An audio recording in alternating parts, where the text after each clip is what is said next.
De volta com o Band Cidade, já estão em Santa Catarina os observadores internacionais que vieram para o estado para acompanhar a eleição que vai acontecer neste domingo em Petrolândia, no Alto Vale. Os representantes da Transparência Eleitoral e da Conferência Americana de Organismos Eleitorais Subnacionais visitaram a Assembleia Legislativa nesta quinta-feira. A missão foi conhecer o funcionamento do Parlamento catarinense e agradecer pelo apoio institucional para a atuação no Brasil. O grupo foi recebido pelo presidente da Assembleia, Mauro de Nadal, e pelo segundo vice, Kennedy Nunes. Eles trazem aquilo que eles vivem nas eleições em seus países e compartilham conosco. E o Brasil tem muito a oferecer de conhecimento quanto à realização das eleições através do sistema eletrônico. São 25 anos já de expertise, de estudos. Os observadores vieram acompanhar a eleição deste domingo em Petrolândia, no Alto Vale. É a primeira experiência do tipo no país. Os observadores acompanham eleições em todas as Américas, sempre com a meta de validar os resultados apontados pelas urnas. As missões internacionais são um instrumento de aferição da qualidade de uma democracia. Nós temos um olhar estrangeiro, não é, sobre a legalidade, a veracidade, a obediência aos procedimentos, ver se uma eleição ela é transparente, se ela representa a verdade do voto do eleitor.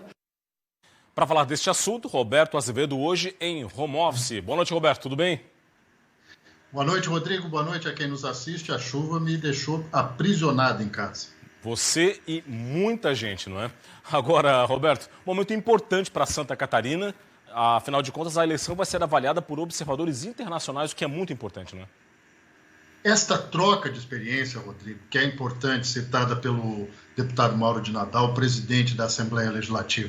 Nós temos 25 anos de história de urna eletrônica e votações com aquela imagem de transparentes, com aquela imagem de que a coisa deu certo, embora tenha gente que ainda insiste em dizer que as urnas eletrônicas não são confiáveis. Não são confiáveis e os maiores críticos são justamente aqueles que foram eleitos pela urna eletrônica, pelo sistema eletrônico de votação.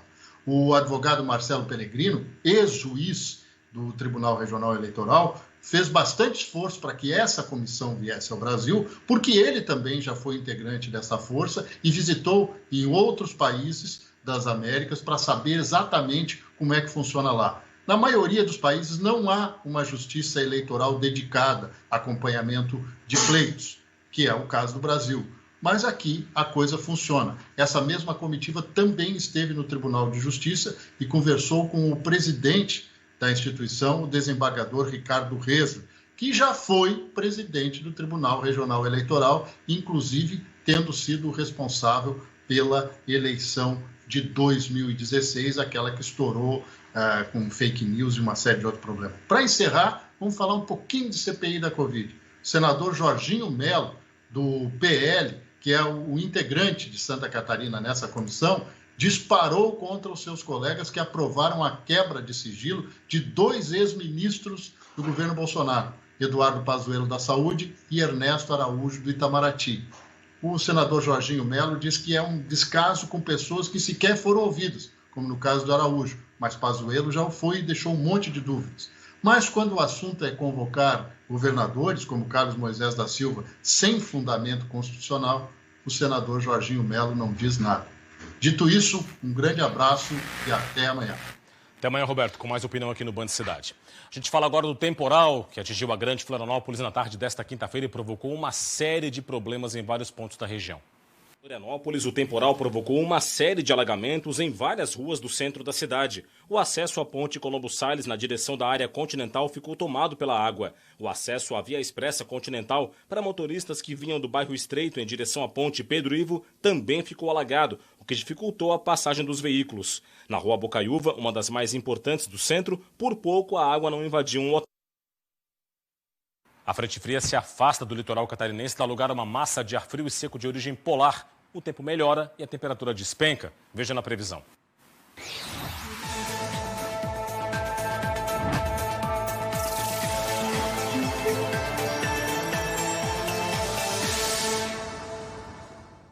A sexta-feira vai ter mais nuvens na madrugada e pela manhã. Ao longo do dia, predomínio de sol em todas as regiões. As temperaturas entram em declínio, especialmente a partir da tarde, e as mínimas devem ocorrer à noite. Na capital, mínima de 14, máxima de 23 graus. Em Joinville, 17 de mínima e 24 de máxima. Em Lages, mínima de 4 e máxima de 14. E em Videira, os termômetros variam entre 8 e 16 graus. Agora a pandemia. A Polícia Militar chegou a 500 mil de fiscalizações das normas sanitárias contra a Covid-19 desde o começo dessa pandemia em todo o estado. Veja. Até o momento, os policiais militares fizeram 501.690 ações para verificar o cumprimento das medidas sanitárias contra a Covid-19. Em cerca de 6.800 casos, a fiscalização resultou em notificação. 509 interdições de estabelecimentos foram realizadas. É importante nós observarmos que nós estamos ainda num momento de muita atenção. Não é o fato de algumas pessoas estarem recebendo a primeira dose da vacina que vai permitir a nós retornarmos à nossa vida normal. É importante que nós permanecemos tomando os cuidados básicos, a sanitização das mãos, a utilização das máscaras. Nós precisamos manter as condutas de segurança para que nós possamos passar por esse momento. Estarmos mais separados agora para podermos 45 pessoas perderam a vida entre ontem e hoje em Santa Catarina, vítimas da Covid-19. Vamos ver os dados aqui no telão do Band Cidade. Com esses dados, chegou então a 15.843 o total de vítimas fatais. 997.965 casos confirmados, com um acréscimo de 3.840 novos registros. E agora o número de recuperados saltou para 959.155. 22.967 casos estão em acompanhamento. 97,1% é a ocupação de leitos de UTI adulto Covid no estado, 29 vagas disponíveis atualmente. 3 regiões sem leitos disponíveis: Oeste, Meio Oeste, Serra e também a Foz do Itajaí. E 57 pessoas na fila de espera por um leito de UTI em todo o estado. Apenas na Grande Florianópolis e em Blumenau não há pessoas na fila de espera. Depois do intervalo tem o esporte com destaque para a Copa do Brasil. Criciúma elimina o América Mineiro e é o único representante catarinense nas oitavas de final da competição. Detalhes daqui a pouquinho, fique com a gente.